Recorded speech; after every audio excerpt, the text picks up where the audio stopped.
आइए सुने कार्यक्रम हवा महल।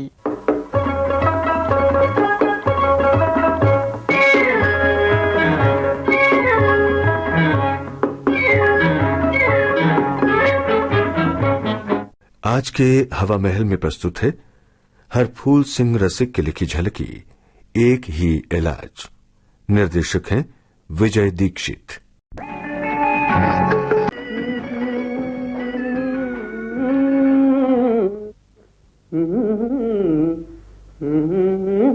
अजी सुनते हो? बिल्कुल नहीं सुनता। सुनते सुनते कान बहरे हो गए। हाँ मालिक, शादी के बाद सभी आदमी साउंड प्रूफ हो जाते हैं। अगर पत्नियों की बातों को पति लोग इस कान सुनकर उस कान नहीं निकाले तो मालिक 95% केस खोपड़ी बरस्त के हाथ से शिकार हो जाया। चुप भोला। देख भोला, तुम इस घर के नौकर हो। घर गृहस्थी की बातों में टांग अड़ाने का तुम्हें कोई हक नहीं है। हाँ मालकिन, अब तो जुबान लड़ाने वालों का जमाना है। अरे मालकिन, लग गए टंगड़ी चलाने वालों के दिन। पता है मालकिन, 2 भैंसों का घी दूध अकेला खाता था। हाँ, और आजकल तो डेयरी के दूध को भी लोग अमृत धारा की बूंद की तरह खर्च करते हैं। और मालकिन, देसी घी, ओहो राम राम राम राम, वो तो इंजेक्शन की शीशी में रखकर उसे देकर ही जुबान से होठ चिपड़ लेते हैं। बस बस बस, भाड़ में गई तुम्हारी पहलवानी। मुझे मालिक से जरूरी बातें करने दो। तुम जाओ यहाँ से। हाँ हाँ, शुरू हो जाओ और तैयार कर लो अपनी जुबान कैंची को मेरे दिल के टाट को काटने के लिए। हाय राम, अब तो मेरा बोलना भी कानों में जहर घोलता है। तुम्हारे रसगुल्ले से कुनैन की गोली बन गई हूँ मैं। कुनैन की गोली नहीं मालकिन, जर्दे का पान, जिसे खाने वाला इसलिए खाता है कि उस नशे का आदी हो जाता है, वरना जहर तो जहर है। अरे नहीं राधा, ऐसा हरगिज नहीं है। बोला, तुम अभी तक यही खड़े हो? कह दिया ना, जाओ यहां से।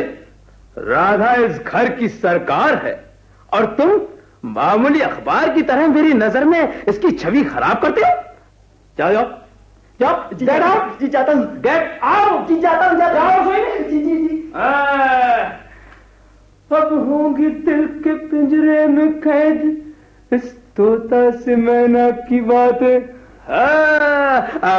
कहो राधा, कैसा मूड है? देखो जी, तोता मैना की गुफ्तगू में जिंदगी निकली जा रही है।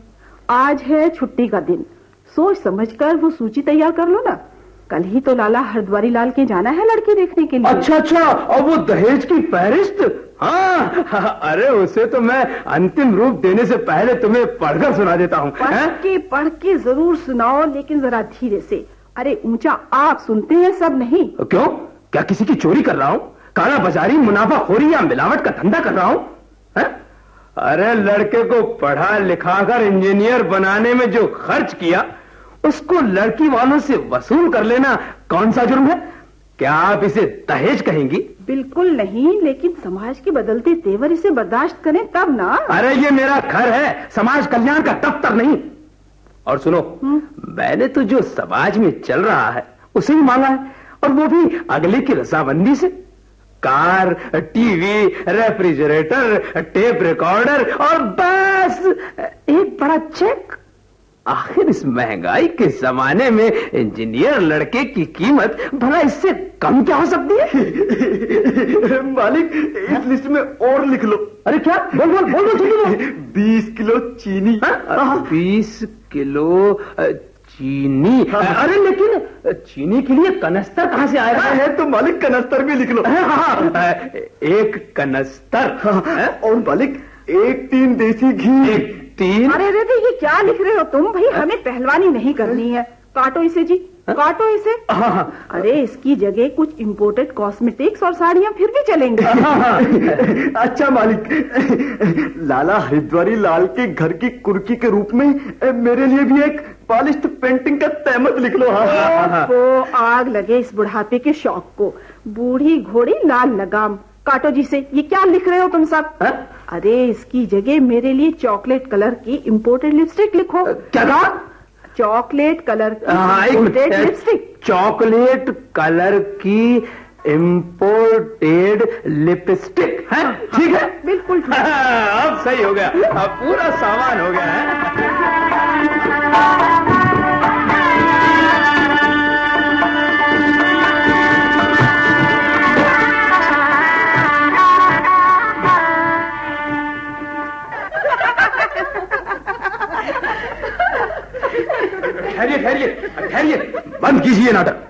हरगिज नहीं हो सकती ये शादी। बारात वापस लौटेगी। बेटे, घोड़ी से उतरो और चलो अपने घर। शर्मा जी, ये क्या कह रहे हैं आप? मेरी इज्जत का सवाल है, मैं कहीं का नहीं रहूंगा। आपकी इज्जत की परवाह मुझे कतई नहीं है। मैं समाज को क्या मुंह दिखाऊंगा? हैं? इंजीनियर लड़के की शादी बिना दहेज लिए कर रहा हूं, और फिर कल रिश्तेदार तो कहेंगे ही लड़के में जरूर कोई कमी है, वरना लाखों तो हम दिलवा देते। शर्मा जी, लगता है आपको किसी ने बहका दिया है। आपके मांग पत्र के अनुसार सारी चीजें सजाकर रखी है। चाहे तो एक एक करके गिन लीजिए। अच्छा, चलिए देख लीजिए ना, कमरे में सब कुछ आपके कहे अनुसार है। अच्छा, चलो चलो, पक्की बात है, सब चीजें है ना? चलो चलो, मुझे सारी चीजें चुपचाप दिखा दो।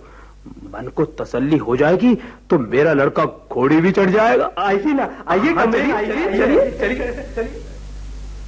ये देखिए, ये कार 1981 का मॉडल, ये TV set, multi channel, tape recorder imported और रेफ्रिजरेटर, और ये पूरे 1 लाख का बड़ा चेक। अब तो हो गई ना आपके दिल को पूरी तसल्ली है? वो बंद करो ये बकवास।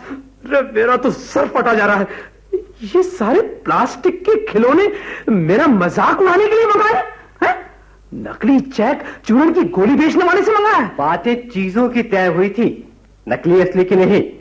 मैं पेशे से वकील हूं, कानून समझता हूं, और ये भी समझता हूं कि दहेज लेना ही नहीं, दहेज देना भी अपराध है। लेकिन मैं अब यहाँ 1 मिनट भी नहीं ठहरना चाहता। चलो बेटे, चलो।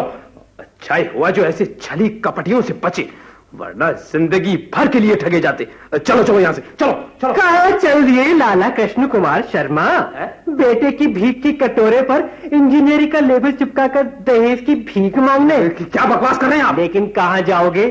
अब तो दहेज के नाम पर लूटने वालों के लिए इस देश के हर दरवाजे पर कानून की हथकड़ी टंगी हुई है। काश कि मुझे पहले ही पता हो जाता कि तुम घर बुलाकर मेरी इस तरह बेइज्जती करोगे। बेइज्जती? भिखारी की क्या बेइज्जती, क्या स्वाभिमान। अरे जूठन डाल दो चाहे ठोकर मार दो, एक दरवाजा नहीं दूसरा सही। मैं कहता हूं ऐसे लोगों को तो समाज से हमेशा के लिए बहिष्कृत कर देना चाहिए। रखो तुम्हारी बेटी को अपने घर में, मैं तो चला। चलो बेटे, चलो। ठहरिए ठहरिए, घर आए का स्वागत करना, और वह भी आप जैसे मेहमान का, हमारा कर्तव्य है। अरे लेकिन अब क्या बाकी बचा है? कौन है आप? कौन है? मैं समाज सुधारक हूं। क्या चाहते हैं? बस ये दहेज के नकली खिलौनों की टोकरी तुम्हारे सर पर रखकर तुम्हें पूरे शहर में घुमाया जाएगा। बाप बेटे को ही नहीं, पूरी बारात का बैंड बाजे के साथ जलूस निकाला जाएगा। अरे नहीं, कोई जलूस नहीं चलेगा। नहीं, ये सब नहीं होगा। नहीं, अब समय निकल चुका, पूरी तैयारी हो गई है। 3 डिब्बे कोलतार के मंगा लिए हैं तथा 2 गधे किराए पर ले आए, आपके लिए और दूसरा दूल्हे के लिए। आपके स्वागत में दरवाजे पर रैंक रहे हैं। अरे लेकिन ये कैसी तैयारी है? ये आप फालतू खर्चा क्यों कर रहे हैं? अरे वैसी महंगाई का जमाना है, क्या करें, पूरी बस्ती से चंदा किया है। अरे वो रस्म तो निभानी ही पड़ेगी। हर बाराती के 5-5 कोड़े और डामर की कालिक से मुंह पोत दिया जाएगा। बस अभी विदा किए देते हैं। क्यों जी, हमारा क्या कसूर है? अरे आग लगे इस जमाने को, बारात और दाह संस्कार में शामिल होना भी जुर्म हो गया। पिछले दिनों शमशान घाट पर जेब कट गई, आज बारात में काला मुंह किया जा रहा है। क्यों? यह सिर्फ इसलिए कि बाराती भी बारात में जाने से पहले पूछ ले कि क्या कोई लेन देन है, क्योंकि यह कानूनी अपराध है। हमें क्या पता जी, कसम खाते हैं आइंदा में बारातों में जाने आने की। रही कालिक पोतने की बात, वो या तो दूल्हे का करो काला मुंह या इसके बाप का। हमारा क्या लेना देना जी, हमें तो आपने चाय भी नहीं पिलाई, वरना उसके भी पैसे दे देते। अच्छा, बहुत हो गया, बस बहुत हो चुका। मैं अभी पुलिस को बुलाकर लाता हूं। हमने पुलिस को पहले ही बुला लिया है। क्या कहें आप? पुलिस? अरे मुझे जानने वाले लोग क्या कहेंगे? कहेंगे क्या, जो नहीं जानते वो भी आपको जान जाएंगे। आप कहे तो हम आपकी प्रसिद्धि का समाचार आपकी फोटो से अखबार में छपवा दें। अरे नहीं, ये क्या कहें आप? ऐसा मत कीजिए। हरद्वारी लाल जी, हरद्वारी लाल जी, मुझे माफ कर दो। मैं आपकी लड़की को बिना दहेज ले जाने के लिए तैयार हूं। नहीं, हरगिज नहीं। मैं आप जैसे दहेज के लालची कसाईयों को अपनी भोली भाली लड़की नहीं देना चाहता। हमें पता है शर्मा जी, आप जैसों से दुखी होकर कितनी नवविवाहितों को आए दिन आत्महत्या का शिकार होना पड़ता है। ऐसा कभी नहीं होगा। आप मेरे से बॉन्ड लिखवा लीजिए। नहीं नहीं शर्मा जी नहीं, अब कुछ नहीं हो सकता। चलो भाई चलो चलो तैयारी करो। आइए।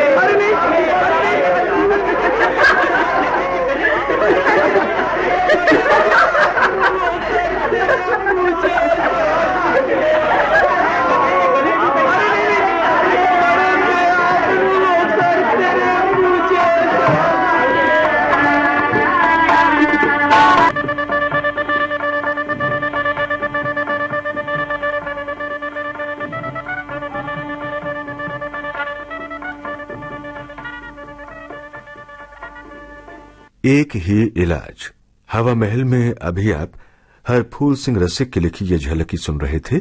इसे निर्देशित किया विजय दीक्षित ने। यह रिकॉर्डिंग हमें प्राप्त हुई आकाशवाणी के जयपुर केंद्र की सौजन्य से।